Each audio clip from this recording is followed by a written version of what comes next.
Hello বন্ধুরা, welcome back to my channel. তো চলে এসেছি মেয়ের বার্থডে পার্টি নিয়ে। তো দেখো সকাল সকাল ঘুম থেকে উঠে পড়েছি। উঠে দেখি প্রচণ্ড বৃষ্টি পড়ছে বাইরে। তো বাজার যাব কী করে, বাজার তো যেতেই হবে তাই না, আনন্দ করতে হবে। তো সকাল সকাল রেডি হয়ে বাজার থেকে চলে এসেছি আমি। আর বাজারের সমস্ত বাজার আমি আর আমার বোন মিলে করে এসেছি, আর মামা। তো বাইরে তোমাদের দেখাচ্ছি কেমন বৃষ্টি হচ্ছে দেখো। তো এখানে রান্নাও বসিয়ে দিয়েছি, মাছ রান্না হচ্ছিলো। আর দেখো মাংস নিয়ে এসছে, বিট গাজর এগুলো সব নিয়ে আসা হয়েছে যে রান্না হবে।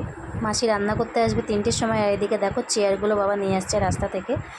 আর এই সাইডে কোটা বাটা হচ্ছে, মা কুটছে, কারণ 3টের সময় আসবে। আর দেখো আমার মেয়েরা খেলছে, ওরা এখন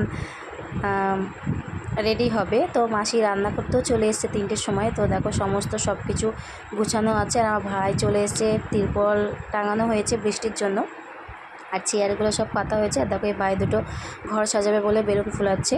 তো আর এটা হচ্ছে আমার বান্ধবী, ও এসেছিলো অনেক আগেই। তো মাসি রান্না করছে।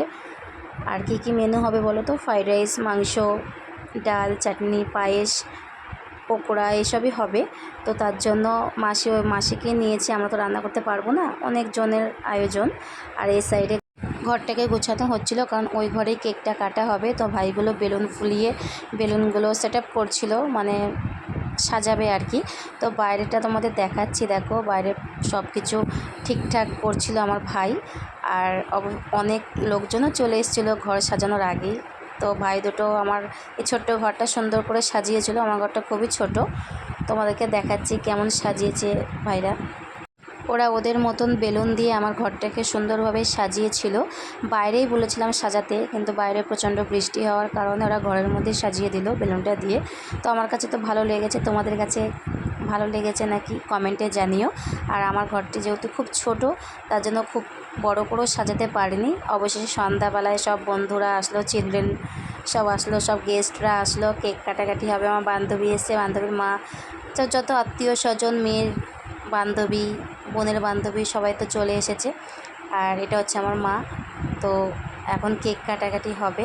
তো রান্নাও অবশেষে শেষ হয়ে গেছে, বাড়িতে লোকজন চলে এসেছে। তো কেক কাটার জন্য মামামও রেডি হয়ে গেছে। মামামকে কেমন লাগছে তোমরা সবাই কমেন্টে জানিও।